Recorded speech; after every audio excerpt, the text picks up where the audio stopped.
Hello বন্ধুরা, আজকে কাঁঠালের বীজ দিয়ে দারুণ স্বাদের একটা রেসিপি তৈরি করব। দেখো কি করি। প্রথমে কাঁঠালের বীজটা বটি দিয়ে দু টুকরো করে নিলাম। তারপরে যে সাদা ছোকলাটা আছে সেই ছোকলাটা হাতের সাহায্যে ছাড়িয়ে নিচ্ছি। দেখো এভাবে একে একে সমস্তটা ছাড়িয়ে নিয়েছি। আমি এখানে অনেকটাই কাঁঠালের বীজ ব্যবহার করেছি।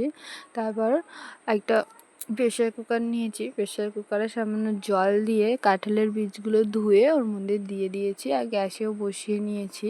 এবার ওর মধ্যে দিয়ে দেবো 1 চামচ নুন, দিয়ে প্রেশার কুকারের ঢাকনাটা আটকে দেবো। এটা আমি সেদ্ধ হতে দেবো। আমি এখানে 4-5টা সিটি দিয়েছি, তাতে আমার ভালোভাবে সেদ্ধ হয়ে গেছে। এটা এখন নামিয়ে নিয়েছি, সেদ্ধ হয়ে গেছে। দিয়ে তোমাদেরকে তুলে দেখাচ্ছি কিরম সেদ্ধ হয়েছে। এটা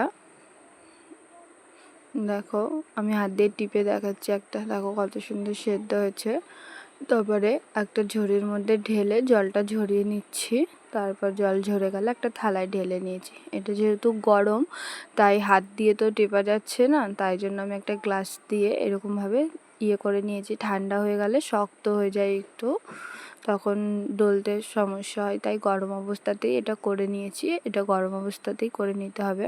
দেখো হয়ে গেছে। তারপরে এর মধ্যে নুন দিয়ে দিলাম আর এই শুকনো লঙ্কাটা দিয়ে দিলাম। এটা আগের দিয়ে আমি ভেজে রেখেছিলাম।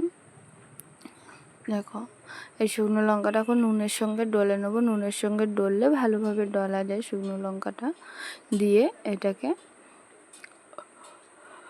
মাখবো ওর সঙ্গে। এর মধ্যে তেল দিয়ে নিয়েছি, যতটা তেল নিয়েছিলাম ওই শুকনো লঙ্কা ভাজার তেলটা সবটাই দিয়ে দিচ্ছি। আরও কিছুটা লাগবে তাই আবারও কিছুটা দিয়ে দিচ্ছি। দেখো দিয়ে এটাকে সব একসঙ্গে এবার মেখে নেব।